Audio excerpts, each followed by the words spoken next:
So hello guys and gals, me Mutahar with a little interesting kind of a video that I wanted to be doing. Now, in the past year, and this year at least, I've been sort of doing a backlog clearing of all my video games. I think a lot of us gamers have a problem with our backlogs. It's severely filled up, and there's a lot of games we buy off those Steam summer sales, or sales in general, that we just leave on the back burner for a long time.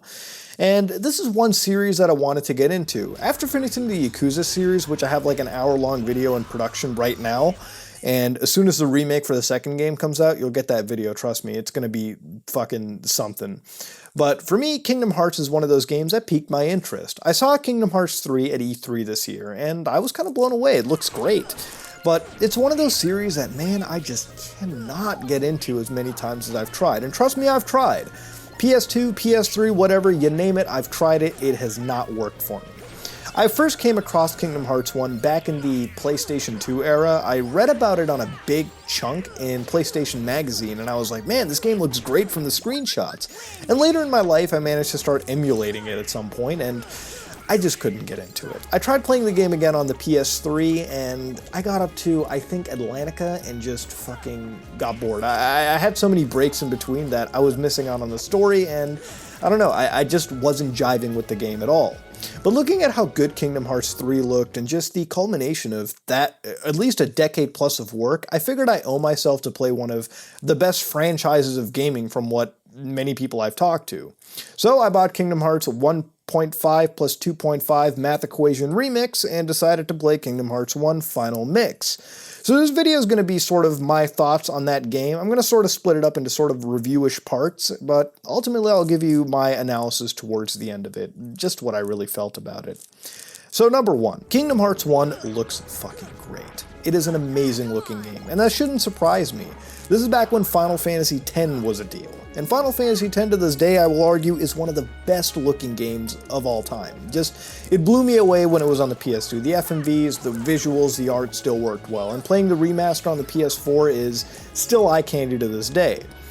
But Kingdom Hearts sort of gets the extra advantage. Being cel-shaded, art style just comes across perfectly well to the modern day 4K visuals that I played on the PS4 Pro. The game looks great, 4K 60 frames with a cel-shaded style. I couldn't argue. The sound is amazing. The music works so well, both the vocalized stuff and the orchestrated. There's classic Disney music brought into this situation that works so well with the boss battles and the environments that it all comes together to make these collaborations seem so amazing.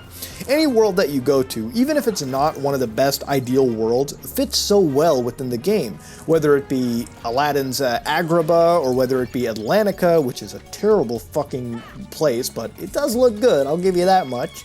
Terrible place, we'll get to that. Any location you go to in this just screams proper polish. It's a well-made Disney Square Enix collaboration, and I've always been interested with the fact that I got to see my favorite Final Fantasy characters, and I got to see Disney characters, and how the fuck that would combine was beyond me, but hey, somehow they made it work, and it works indeed. The story-wise, which is one of the things that everyone has told me is the most confusing part of Kingdom Hearts, is not confusing at all in Kingdom Hearts 1. Again, this is Kingdom Hearts 1. Without spoilerinos, I'll tell you this much, it's a story about a kid named Sora who discovers that he is a Keyblade master, basically somebody that can use the Keyblade to fight off the Heartless, which is this entity that is a bunch of these darker beings that are swallowing and destroying worlds as they see fit. Basically, Sora teams up with Donald and Goofy, who are looking for King Mickey, who's apparently disappeared from Disney Castle, and they work with Sora to basically fight off the Heartless. Sora is in turn looking for a childhood friend named Kairi, who has been missing ever since his home world of Destiny Islands has been completely destroyed by the Heartless. It's a pretty endearing, childish story, but there are moments where you have these elements of sort of mature-ish storytelling, where there's definitely more to the world than the kiddie stuff that they let on, and unfortunately in Kingdom Hearts 1, you don't get too much of that. But I've been told as you go through the series into Kingdom Hearts 2, you're going to start to get a little bit more of that as time goes on, which is what I'm kind of hoping for.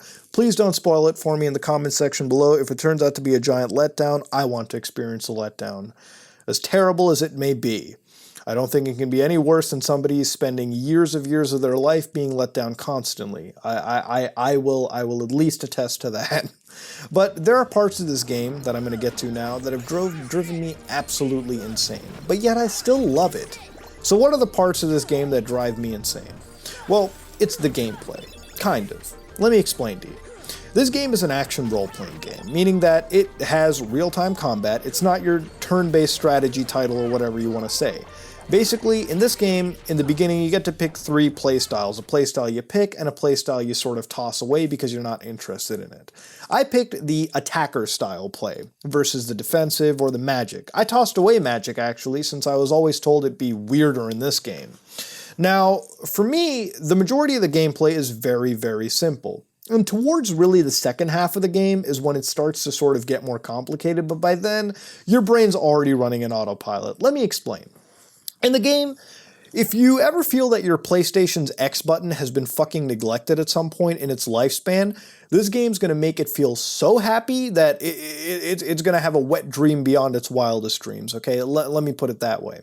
Basically, the game pretty much is X button spam to win all day, every day. Yes, there are points where it gets pretty hectic when it comes to, you know, combining combinations and dodging and whatnot, but that's really late game, okay? In the beginning of the game, you're going to be put almost comatose with how boring the combat can really be. Yes, you can use magic abilities, but they're pretty meh to begin with. And that's really all that it comes to. Yeah, later in the game, you get these new abilities that have combinations that you might hit triangle once in a while. Oh boy, that changes up everything. You might even spam the D-pad here and there, but there ain't much more to this game, man. I'm getting put to sleep just thinking about the combat. So what do you think actually playing it must be like? Now, in this game, you have AI teammates, Donald and Goofy. These guys are your party members. Now, depending on where you go to, you might get newer cast members, like when you go to Atlantica, you'll get Ariel on your team, or if you go to Halloween Town, you'll get Jack Skellington.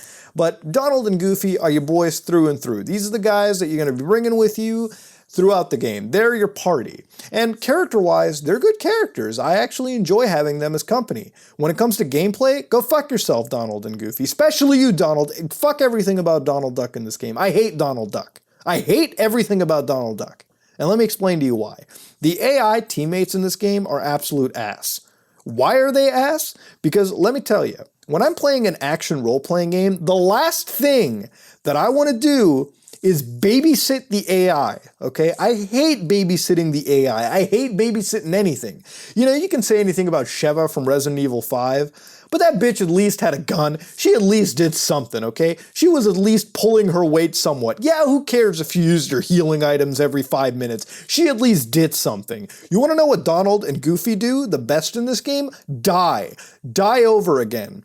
And you might be wondering, oh, Moody, you're just underleveled. No. I was normal leveled, okay? I was actually fine. There were points where I was slightly overleveled at a point, and Donald and Goofy didn't change at all. Now, Goofy, I'll give him some credit. He's your support character for the team. Tank, he's got a lot of health. He's got really kick-ass abilities later on in the game that actually do support you pretty well. And I had to babysit him a lot less than Donald Duck. Donald, on the other hand, was the worst character to ever be created in gameplay terms. Want to know why? His AI is dumber than a fucking colostomy bag. And you gotta be pretty dumb when you're dumber than a fucking sack of shit. Because, let me point it out this way.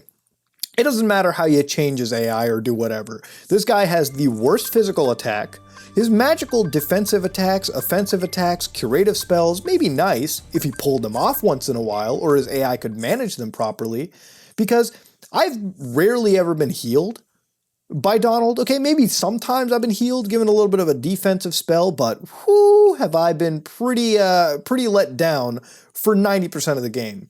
There are times where maybe he'll do something, but he dies with either a stack of mana on his hand or he just burns through that shit and never does a thing to help the team.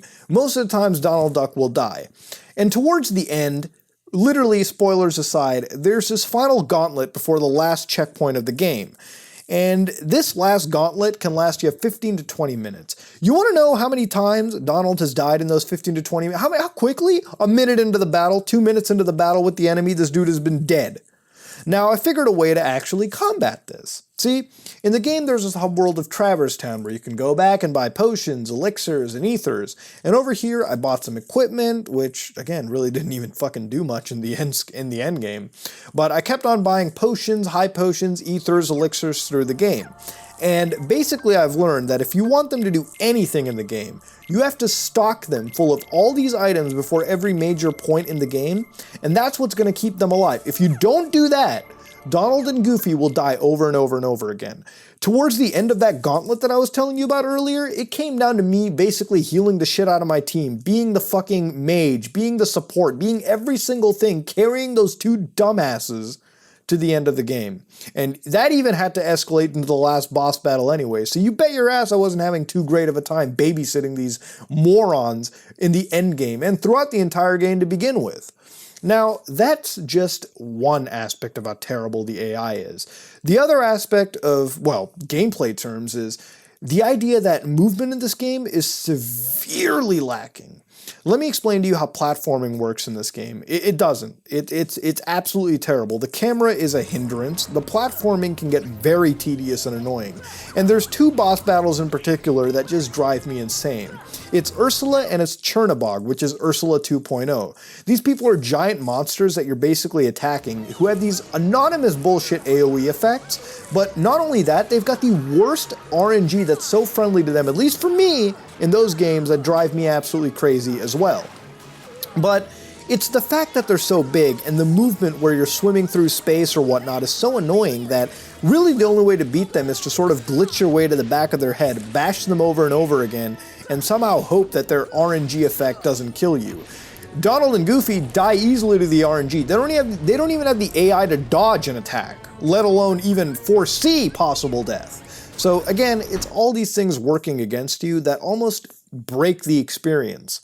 But at the same time, as terrible as that gameplay element might be, when the combat works and it looks as fluid as it does, at least in the first game, I know it gets better as time goes on in the later titles, but in the first games, when you start seeing the combat get fluid, especially towards the second half when you start getting combinations, it works well.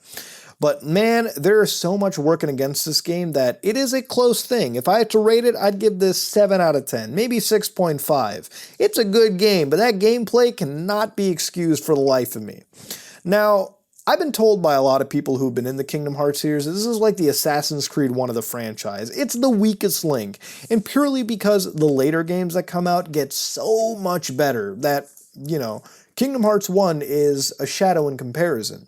And hopefully by then I'll actually get to realize. But for now, I'm going to leave you all over here before I touch the later games. This video has sort of been at least my thoughts on Kingdom Hearts, at least from the first game, which I finally did beat last night. So hey, at least I beat Kingdom Hearts in my life. That is at least to me quite the feat.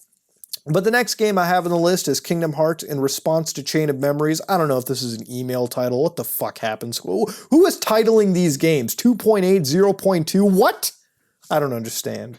But I got this next game coming out, which is a trading card game of Kingdom Hearts. I don't know how that works, but hey, I guess we're going to figure it out, dude. Let's see what Disney collaborations kick in. But I know that as time goes on, the story is going to get much more convoluted. The gameplay will get better, but that's just something I'm going to experience. So I'm going to try to make these videos basically as I finish each and every game. But let me know if you even want these videos. If you don't like them, let me know what you think in the comment section below. But this has been my assessment of Kingdom Hearts 1, a journey of Mutahar going through all the Kingdom Hearts games. They might be kiddie games, but man, I might not have grown up with them, but at least I can appreciate what they were for the time. So let's go into the next one, Kingdom Hearts Trading Card Simulator. Let's unpack some elite packs and see where the world takes us from here. This is me, Mutahar, and I am out.